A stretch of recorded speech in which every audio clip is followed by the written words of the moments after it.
Oh, are we live? Yes, we're live. Good afternoon, everyone. Sorry, I got an error broadcast for some reason. Hello, everyone. Good afternoon, everyone. How are we all today? It's Friday, so I hope you are feeling the holiday spirit, the weekend spirit, even though, on the other hand, I hope you're not doing anything for the weekend. Yeah, it's a bit like have a great Friday, but have an authoritarian Friday. Do not leave your house. Do not enjoy yourself. Do not celebrate. All right. Absolutely. Absolutely. So, guys, yeah. My name's Liam. I'm one of the teachers at Myers Merivilliers. I'm 30 years old, and I'm from Manchester in the United Kingdom. And we've got a nice little routine now. I'll just write that up, but you never know. We have students who keep on joining us from other schools, other countries even, because I know we've got some students from Spain and France who are joining us as well, which is lovely. And I've been a teacher at Myers for about 2 years now. In fact, almost exactly 2 years, because I joined in April 2018. Congratulations. Yeah, April's weird. April's an anniversary. Tomorrow is my anniversary with my girlfriend, and it's also this month is the anniversary of my teaching career. Wow, fantastic. April's a big month for you, all these milestones. It's a big month. I can't wait to celebrate by either staying in or staying in. I haven't decided yet. If you guys have been here before, you might have seen me. My name is Michelle. I am 30 and I am from Karachi, Pakistan. And I've been living in Milan for about 3 years. And I've been teaching for a year and a half. And we are going to be with you for the next 50 minutes, give or take. Hopefully without any connection problems. I think things have been running pretty smoothly today for most people. But obviously, if there are any connection problems, we'll do our best. You know, we can turn off our cameras, for example. But as you can see at the bottom of the screen, Michelle's written, please introduce yourselves, everyone. We would like to know your name, where you're from, what school you go to, etc. We're very interested to know. Because today we are talking about protecting the environment, which I think that's a good topic. I think that's something that's at the front of a lot of people's minds at the moment with, you know, Michelle, we've seen, haven't we, some of the kind of accidental byproducts of these lockdowns and these restrictions on economic activity are having a beneficial effect on the environment. True. You know, there are reports of the canals in Venice running clearer than they ever have in about 60 years. Wildlife in towns, inside town boundaries, eating and hanging out where the local residents would usually. I think that's incredible. I do too. And also big improvements in things like air quality across the world, from you know, from China to India to right here in Lombardy. In fact, there've been big dramatic improvements in the quality of the air that we're all breathing. Oh, we have a student. Hi, Daniela. We do. Nice to meet you. Welcome. Hello, Daniela. Daniela from Bologna. Great city. I love Bologna. Same. It's a great city to eat. Yeah, exactly. Great city to eat in. So good. All right. So, yeah, protecting the environment. So as you can see, guys, today we are discussing the environment kind of in general, but in terms of our language, we are using our connectives and phrases for probability. Again, something I think that we're all doing, aren't we? We're talking about the chances of different things happening. Absolutely. I mean, the new date I've seen, one doctor is talking about May 16th, and you know, I'm Kind of crossing my. That feels optimistic to me. Michelle looks a little bit more like 6 more weeks of winter. 6 more weeks? Really? Well, that was not official government advice. That was one epidemiologist's prediction about what would be the optimal, his preferred course of action. Right. I should say that is not official government advice. For the moment, it's April 13th. Okay. But I feel April 13th is very optimistic because, there are still hundreds of people dying. There are, unfortunately. But we should focus on the positive also. The rate of infections continues to fall here. It continues to fall in Spain. So fingers crossed, social distancing is making a difference. And it's hopefully only a matter of time before we're all able to see each other again in 3 dimensions. Let's hope so. Hi, Cinzia. Hi, Cinzia. Oh, also from Bologna. All right, fantastic. Emilia-Romagna representing. Right, your girlfriend's from Emilia-Romagna, correct? She is indeed. My girlfriend comes from the small city of Carpi, which is a small city next to Modena. So I have a bias towards Emilia. The Emilians are famously friendly people. There's an expression in Italian that if you translate, it says, you've crossed the border into Emilia because instead of a glass of water, you're offered a glass of wine. Oh, that's lovely. Which I like. Is that true? Are they very hospitable? I think they are. And I think it's related to their relationship with food. An opportunity to sit down with someone and eat something and drink something and enjoy each other's company is, I think, a big part of Emilian society. It's one of the reasons I like it as a region so much. True. This is like everyone over there is really friendly. The restaurant owners, the people you meet on the street. I do agree with that. Here we have a few questions. We do. So yeah, guys, remember, we want you to join in this conversation as much as possible. Obviously, Michelle and I are doing the talking, but that doesn't mean that you can't be part of this conversation as well. Okay. And yeah, Michelle's just written that to be hospitable is to be friendly and welcoming to visitors. Something I look forward to being able to do again. Something that's, I feel like I'll have a new appreciation for when this is over.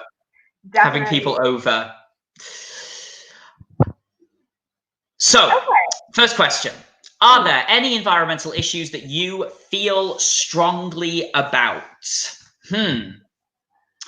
That is, well, Michelle, why don't you go ahead? Why don't you start there? What would you say is top of your environmental list? Plastic. Traffic? Really hate plastic. Oh, plastic, sorry. I really hate the amount I use. And I try to cut it down. The things like grocery shopping, you get your fruit in boxes, plastic boxes. You get your vegetables in little bags. And sometimes they're biodegradable, but more often they're not.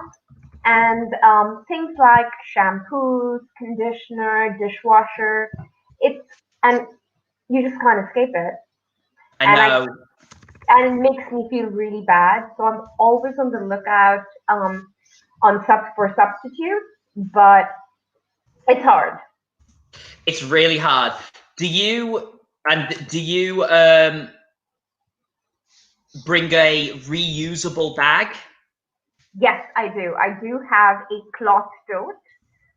Right. Me too. I'm just.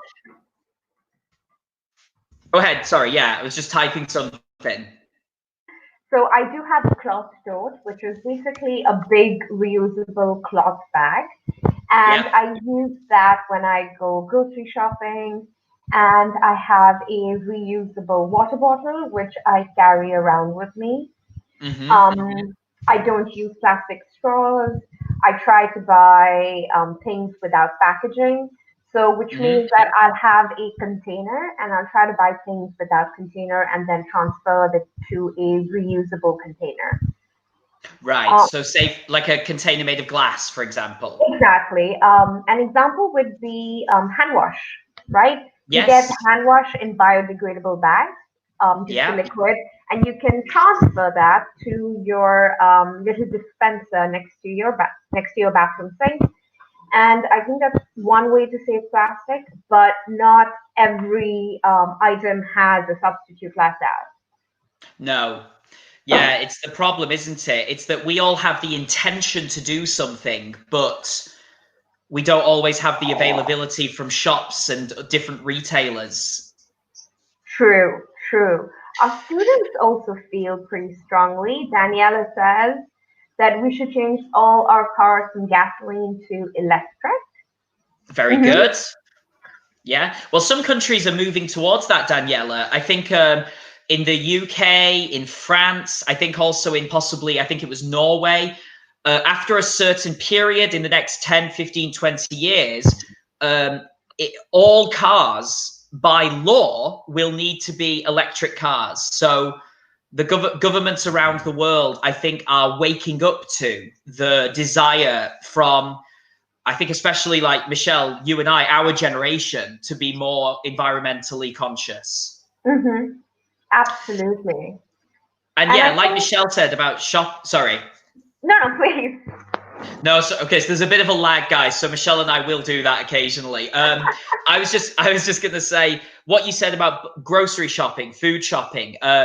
It's this thing of, and again, this might be a British English thing, actually. I don't know, but we say in England that you like to buy your fruit and vegetables loose, and what Hmm. that basically means is that they're not wrapped in a plastic coating. Where, for example, there's a packet of 4 apples all wrapped in plastic. The apples are in an open box container, and I can just pick up as many as I want. And I like to do that, and I get very frustrated when I see supermarkets that wrap. It's like somebody once said, "Why do you wrap a banana in plastic? It has a skin covering it." Yeah, absolutely. It frustrates me when I see a styrofoam tray with Yeah. 2 bananas and then wrapped with oodles of plastic. What What is the point? what is the point? And although oodles of, great word, colloquial expression for lots of. Oodles, okay? I tell you what, Um, guys, you put that in an IELTS exam, that's a 7.5 right away if you use oodles of. That's that's true. What about you, Liam? What do you feel really strongly about? yeah, like you, I get very frustrated by the whole plastic thing. Again, the things that I understand, there is a role for plastic. There is, nobody's suggesting we just, as we say, throw the baby out with the bathwater. That's a good one. We'll explain that in a minute because that's a longer expression, but I'll write it up just quickly so we remember. But yes, I get very frustrated, like you, Michelle, when I see plastic that I think to myself, no, that doesn't need to be in plastic. In the UK, I know some people have started buying fruit and vegetables especially, that are wrapped in plastic, and after they've paid for them, they unwrap them politely, return it to the shop and say, I don't want this, you don't need to do it, can you recycle it, please? To put a bit of Can I gentle just say that trust yeah. the British to find a way to do that politely? Yes, it's a bit of gentle, polite pressure. Yeah, I would like to politely register my protest by politely returning this to you. But if you can't take it, I'll take it. Yes, exactly. If they said no, we would probably take it. But I know some people in Britain.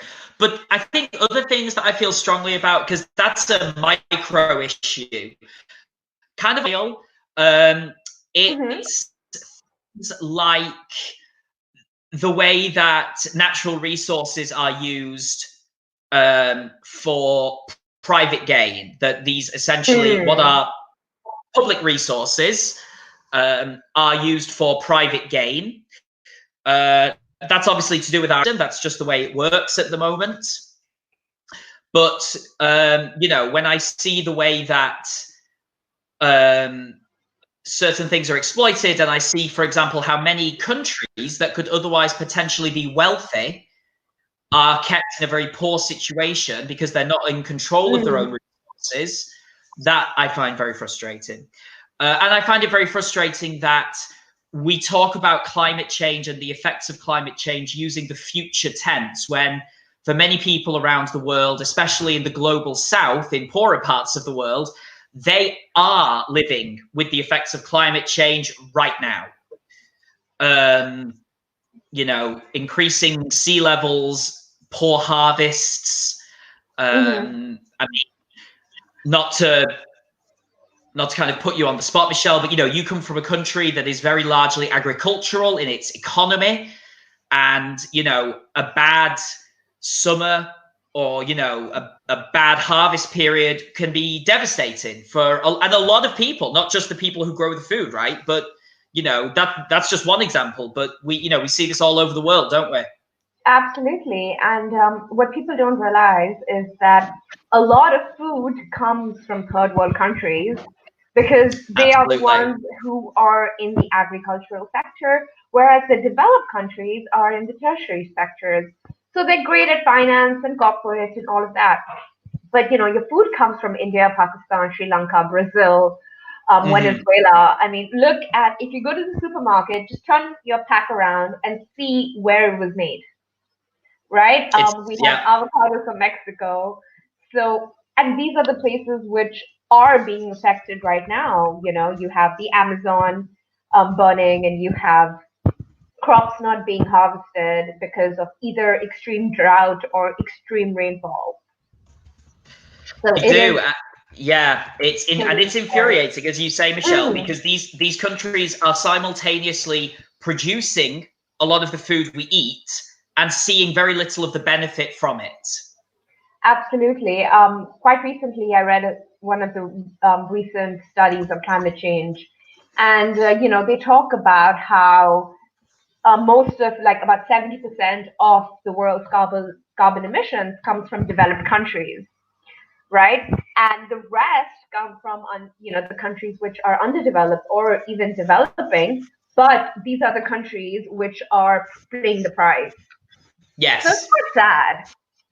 It is. It is, and it's very frustrating as well. And if you're interested in this more, guys, I would recommend, I'm just putting this up. This is a Netflix series called Rotten, which Netflix has made and produced themselves.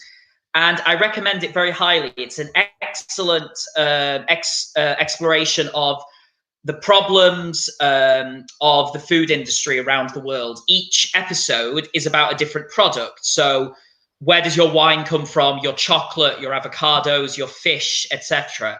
Very interesting, because of course we always encourage people to watch programs in English, and this is a particularly good one if you are interested in, especially, you know, where food comes from, who makes it, who grows it, who harvests it, who picks it, etc.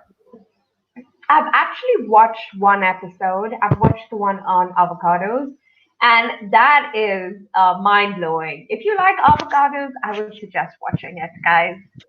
And Michelle, like me, do you now check the label and refuse to buy avocados from Mexico or Chile? Definitely. I'm like, no, I'm not contributing to this problem. Me, exactly the same. I also recommend, because we were speaking before about plastic, the episode of Rotten, this Netflix series about plastic water bottles, which I know are very popular in Italy, but I would really encourage you guys to watch this episode, and also to remember the water in your taps is fine. It has to be. It's against the law for it not to be. And also, where do you think the water in your bottles comes from? It all comes from the same place. Yep. I actually did not know that the water in your taps, in the taps in Milan, is drinkable, because I come from Pakistan and we do not drink anything out of the tap. So I have grown up on filtered water. But I read in even growing up in Karachi, which is a big city, still it's not possible. No, it's not. It's not drinkable. We use it for washing and cleaning purposes. Right. But because it is such a big city, there is no way to be 100% sure that the water is drinkable. So, for those of you who don't know, Karachi has about 20 million people, and Italy has about what? That's are you serious? Yep, 20 million. And Italy has about 60 million, just for perspective. So I'm used to filtered water, but then when I found out that the water in the trap is drinkable, I was, why are people buying bottled water? It doesn't make sense. Mm. Well, again, I recommend it and not just these guys, Michelle, but watch it. It's very, very interesting about it. Mariana says, thanks for the suggestion. You're very welcome, Mariana. We do everything on these webinars, TV reviews, environmental advice. If we can do it in English, we're going to do it. Absolutely. Okay, second question. What actions do you take to protect the environment? Well, we've already talked about this a bit. So trying not to buy things in plastic where possible. Michelle, you've talked about using different like dispensers with biodegradable containers and things like that. I mean, it's simple things, isn't it? It's like, when you're brushing your teeth, don't leave the tap running, for example. Little things. I don't know if this is maybe coming from Northern Europe, where we tend to be a bit hardier when it comes to temperature, but do I really need the heating on is something I ask myself a lot. Is that really necessary? That might just be me. Okay, I always need the heat on. So, but that's something I realize is me. It's not that it's very cold, it's that I feel cold. So as you can see, I'm wearing multiple layers. And I'm wearing a t-shirt. There we go. Yes. This is, again, though, this is to do with possibly with where we're from. Yeah, absolutely. But in the same way, when I leave the room, I make sure I turn off the lights. If I'm not using an appliance, I make sure it's unplugged, not just switched off. So I think these tiny things definitely do make a difference. Because if you go the extra mile, and if every person did one tiny thing that made a difference, I think collectively it could make such a big difference. It does. And as well, this is the joke I have is that the reason I haven't learned how to drive successfully is because I just want to protect the environment so much. So yeah, but I mean, lots of people, I mean, yes, I do try and use public transport wherever possible. I don't own a car, which makes it a necessity.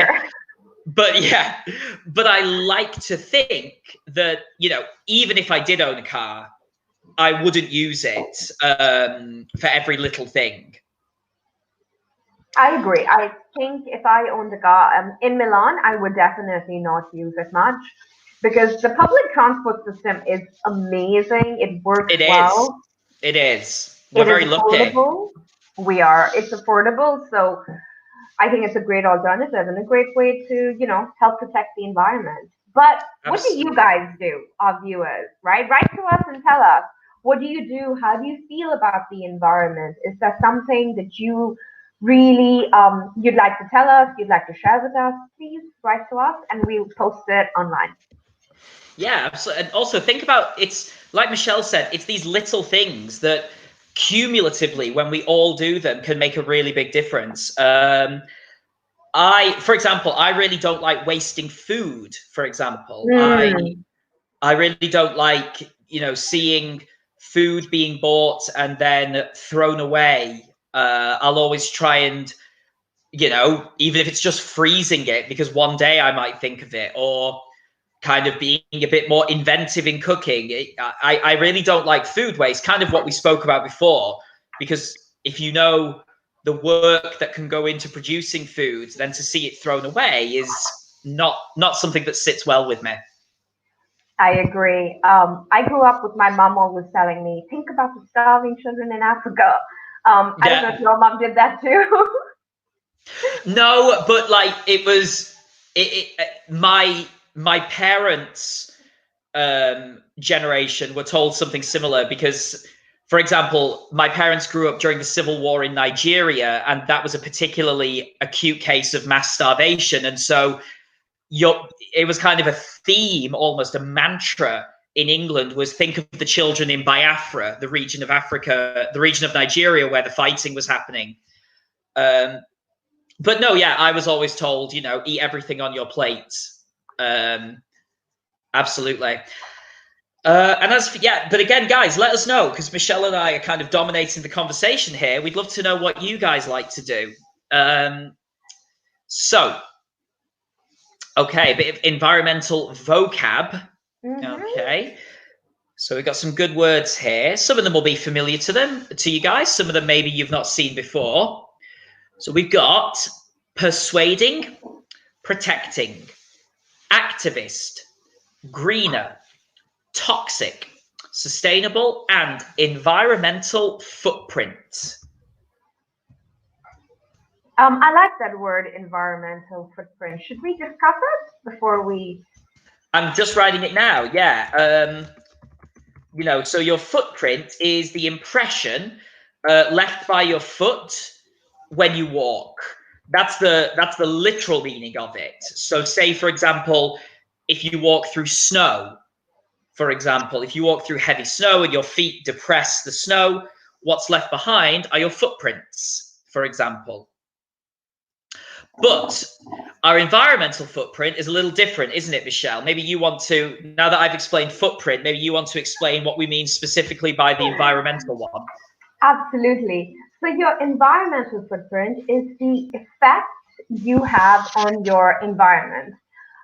It doesn't only have to be a person, it could be a company. So if you think of a company's environmental footprint, if they have a factory, that could include the gas they put out, the harmful gas they put out in the air, or any toxins they dump into the ocean or the rivers. For humans, part of our environmental footprint also includes when we travel, right? Because we usually we sit in an airplane, and airplanes generate massive amounts of pollution. So someone who travels more would have a larger environmental footprint than someone who travels less. The goal is to have zero, but that's of course impossible because we need to breathe.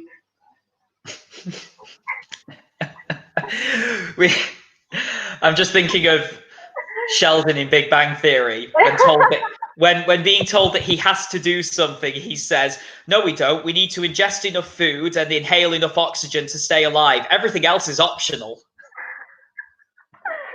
I tried something similar with my mom when I was a kid. It didn't go down so well. What do you mean? Well, she told me I had to clean my room, and I was like, well, I don't have to. You want me to. She did not like that. Didn't try that excuse again, did you? No, sir. I learned my lesson. Oh, God. Okay. All right, guys. Let's get into it. So I'm going to read it, and then you guys can fill it out. But in the meantime, we'll try to fill it out together. Right? Okay. Yeah, let's go for it. Suzuki is a Canadian scientist and environmental bleep. He is passionate about the environment and consequently has dedicated his life to bleep the earth and bleep others to live more bleep lives. He believes that unless individuals commit to living bleep lives, the world will become more bleep and dangerous. Despite the damage that has already been done, Suzuki believes that if individuals make efforts to lessen their bleep, our quality of life can be improved. As you can see, guys, lockdown is taking its toll on me. I'm starting to lose it a little bit. I entertain myself any way I can now. I'm sure they appreciate the enthusiasm. It is. I hope. Well, I know I appreciate it.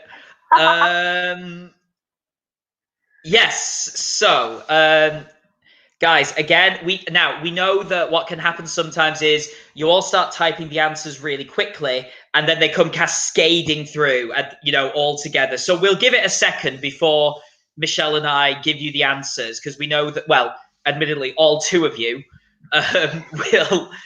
will be telling us. But yeah, take a look. Try to think logically. Also, guys, with exercises like this, don't just think about the sentence itself. Think about the logic of, for example, in the first sentence, environmental. Think about it, right? That's an adjective. So logically, you're going to follow that with a noun. Things like that, okay, when we're doing these types of exercises can really help you. Think about what you know already about the relationship between different words in language. Absolutely. We can go over these words while you guys figure it out. Yes. So first up, we have persuading, which means to convince someone. To persuade, to convince someone to do something, to agree with you. It depends. Okay, next up we have protecting. Okay. So I would describe protecting as the desire or taking the actions to keep something or someone safe. Yeah, so it's we can say protecting is to prevent damage to something. For example. Okay, activist. So right on top we have the title, which is environmental activism. So an activist is someone who campaigns to bring change. So that could be political, it could be social, and in this case, environmental. So, for example, guys, one that probably will be familiar to everyone, if you think of Greta Thunberg, the young teenager from Sweden, she is an example of an activist. Okay, so these people who they're not professional politicians, for example. They're people who have decided to, without official help, usually try and make a difference. Another example was the recent Nobel Prize winner, Malala Yousafzai from Pakistan. She's an education activist, for example. Greta Thunberg is a environmental activist. Anyone who has a cause, that's usually the word we use, a cause, something you really believe in, okay, that you want to advocate for. Okay. And okay, so here is a small difference between an activist and a lobbyist, right? Because this is good. Because a lobbyist also campaigns for the cause. However, a lobbyist is a person who takes part in an organized campaign to influence legislators, usually on the behalf of companies. So don't confuse an activist with a lobbyist. Yeah, definitely don't do that. One of them is a bit more, how can I put this delicately? Let's say a little bit more honorable. That's the word I'm going to use than the other. But that shouldn't be mean, because you can be a lobbyist on behalf of the environment. It's just that, I don't know, Michelle, the word lobbyist just has certain connotations of, unclean. Money under the table for political favors, etc., etc. But I think that's because, lobbyists work closely with politicians. And, absolutely, exactly. Politicians are known to be less than ideal in terms of ethics. So yes. I think that's why lobbyists just clumped into that same category. Yes. And often you'll talk about, and again, it's usually, I should say, guys, this is but it is usually in a pejorative sense. So, you know, especially in countries where wealth and money dominate, like say in the United States, you will have, you know, the cigarette lobby, the pharmaceutical lobby. And what that means is the kind of group of people who represent these industries when it comes to politics. So you have a lobby thing. But and environmental also be lobby in the US would be the gun lobby. For example, exactly. Yeah, exactly. So these can be, you know, these can be for beneficial causes or bad causes. Green, just to say, obviously, guys, we know that's the color, but green, just in the environmental sense, because it's the color that we associate with the environment. If something is green, it's beneficial or not damaging to the environment. So, for example, we'll talk about green energy. That is energy that does not exploit or damage the environment, is green energy. Right. While we're talking about green, we also have something called greenwashing these days, right? Sometimes we also call it green sheen. And basically, it's a marketing campaign or the impression the company gives you, which says that their company is green and they're helping the environment and they're doing great things. And it's usually not true. Their products are not environmentally friendly. They're not helping the environment in any way. But because, you know, their packaging is green, they like to say, we're green. And that is greenwashing. Yeah, so a big company, you'll have these big, for example, oil companies will have these very beautiful, expensive looking videos that talk about all the good things they do for the environment that are designed to make you forget that in many cases they are the ones who have caused the damage that they are now fixing in the first place.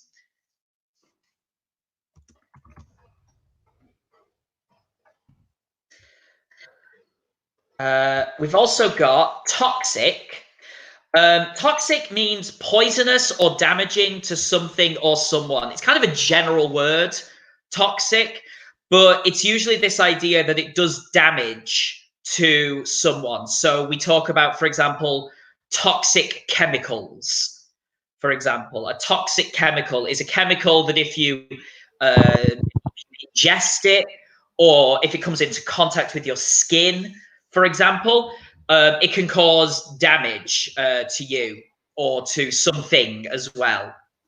It's kind of a general word. Right, like bleach is toxic. Yes, I think so. I actually do. I don't know what's the difference between. I can't think of the difference between toxic and poisonous right now, which is a bit embarrassing. If anybody can help me, please do. I think toxic is when a large. No, wait, hold on. This is a good question. This is what I mean. Okay, guys, right. help your teachers. I think okay, so there's synonyms. I know this, but the nuance between the two, no, I don't know. Okay, I'm cheating. Okay, evidence that you're, you know, difference between toxic and poisonous. Let's have a look while you guys fill in your answers, because the internet, thank God. Okay, let's see. Wait a sec. Okay, so I got the least helpful. I'm going to read, Michelle, this is the answer that Google gave me. Right. Okay. A poison is a substance that has noxious effect on living organisms. Okay. A toxin, because that's the noun, toxin, guys, is a poison produced by a living organism. Okay.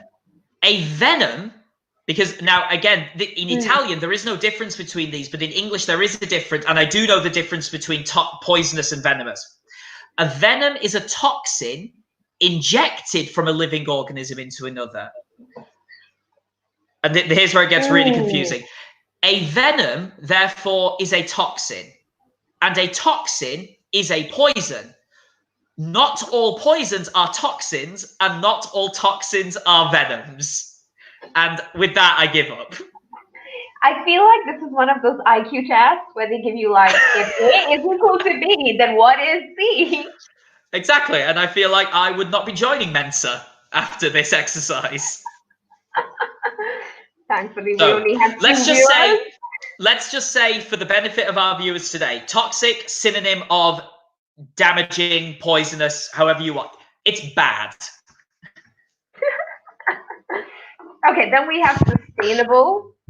This one we know. Right, and it's the buzzword, right? 2019, 2020, it's all about sustainability. Totally. And we have the environmental footprint, which we've already discussed. So we're going to go ahead and fill the blanks. Yeah. So David Suzuki is a Canadian scientist and environmental activist. He is passionate about the environment and consequently has dedicated his life to protecting the earth and persuading others to live more sustainable lives. Do you want to do the rest? Sure.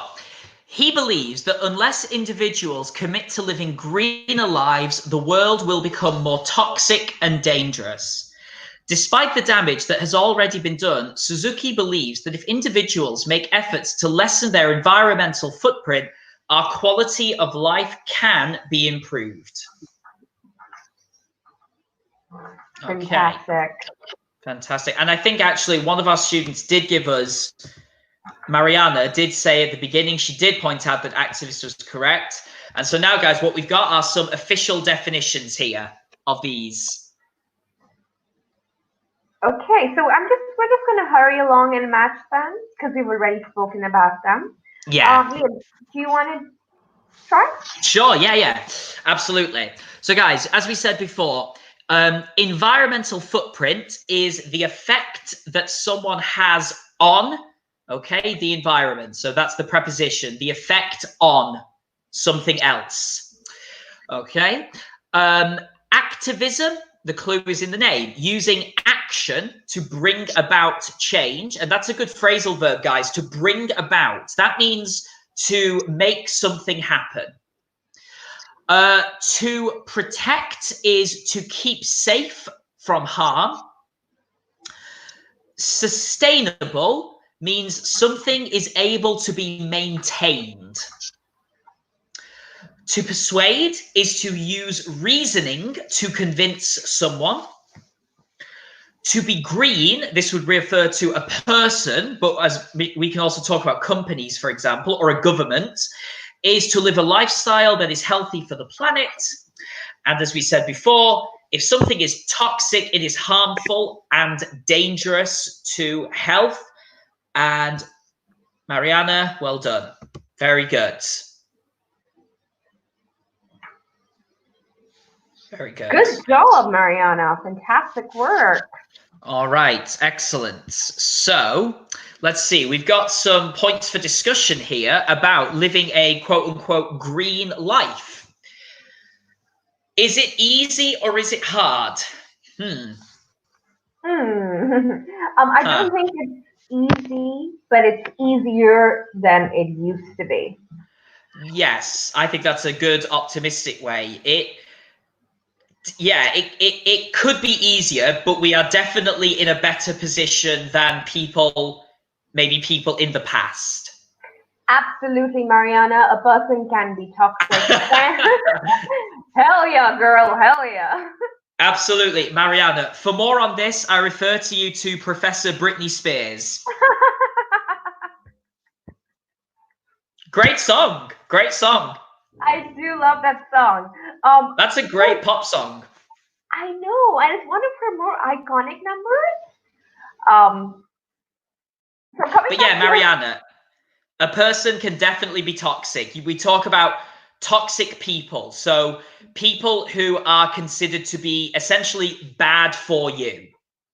Right. And if someone is abusive or unsupportive, unhealthy for you emotionally, you feel like they bring up a lot of negative emotions in you, then that person is toxic. Sometimes, And also, it's sorry, Michelle, go on. no, go for it. And sometimes Sorry, I thought. relationships can be toxic. Like the person is not toxic, but the combination of two people can make it toxic. That's exactly what I was going to say. I was going to say we use it as an adjective. Also, for example, it can also be used where you work. You can talk about a toxic work environment, for example, because it's this idea that where you are, the person you're with, the relationship you're in is almost chemically bad for you. Yep, and there's a lot of science to back this up because it does affect your brain chemistry. All those negative emotions churn out negative hormones, which then create, negative brain chemistry. They trigger chemicals which shouldn't be there. Yeah, and it has all sorts of physiological effects, doesn't it? Absolutely. What would persuade you to live a greener life? I mean, I don't think I need much persuasion. I think we just need we need like the market to match people's ambitions is what we need. Absolutely. If I had more affordable options in terms of like even eating, right? And I know your girlfriend is vegan. Yes. And I'm vegetarian. I mean, eat meat only on the weekends. But it's very hard because it's very hard to find meat substitutes here. And things like it's true. It can be a struggle. So I think if there would be affordable options, I would definitely be way more environmentally friendly. Lentils and beans. Those are the best meat substitutes, and they're very good for the environment as well. No, I'm talking about those little things which look like meat and taste like meat, but it's not meat. Ah, you mean like the Beyond Burger and things like that? Yeah. Yes, which are great, but prohibitively expensive. You're absolutely right. Yep. But getting cheaper all the time because, as you know, people like you, people like me, we want these things more and more. Okay, last question for you, Liam. What actions do you think affect the size of your environmental footprint? Okay, and is my footprint large or small? Well, I like to think that because I eat very little meat, I consume very few. I'm not vegan, I should say, guys. I'm not vegan, but my girlfriend is. So I eat a lot of vegan food. So I think also that combined with the fact that I don't have a car, I don't fly very often. I like to think that my environmental footprint is pretty small. What about you, Michelle? I've reduced the amount of meat I eat, and I never really ate much beef anyway, but I did consume a lot of chicken. So I've cut down on that. I don't travel much. Whenever I can, I try to take the train or something that's not as bad as an airplane. So I don't own a car. I only use public transport. I don't use things like car share. So I try to use as less plastic as possible. But I don't really know how big or small it is, right? Because everything affects everything. Yes. So I'm hoping that it's not very big, but there's no way to know. No, unfortunately not. Well, maybe there's one of those. Sometimes the BBC and other organizations do those like calculators, don't they? Yeah. So maybe, guys, that's one thing for you guys to do. Have a look and see if you can calculate your footprint. All right, guys, I'm afraid we've run out of time. Going to have to call it a day there, but thank you very much, especially to Mariana for being so contributive and asking such a great question that got a good reaction. We appreciated that one. Absolutely. Thank you for tuning in. Really appreciate your contribution. We love it when you guys write to us. It makes it so much better. It does. We hope you have a great weekend. We do. And don't forget, guys, that there are webinars running tomorrow as well, just on a slightly reduced schedule, just from 10 o'clock to 1 o'clock tomorrow. So be sure to tune in. All right, guys, have a great weekend. Bye. Bye, guys.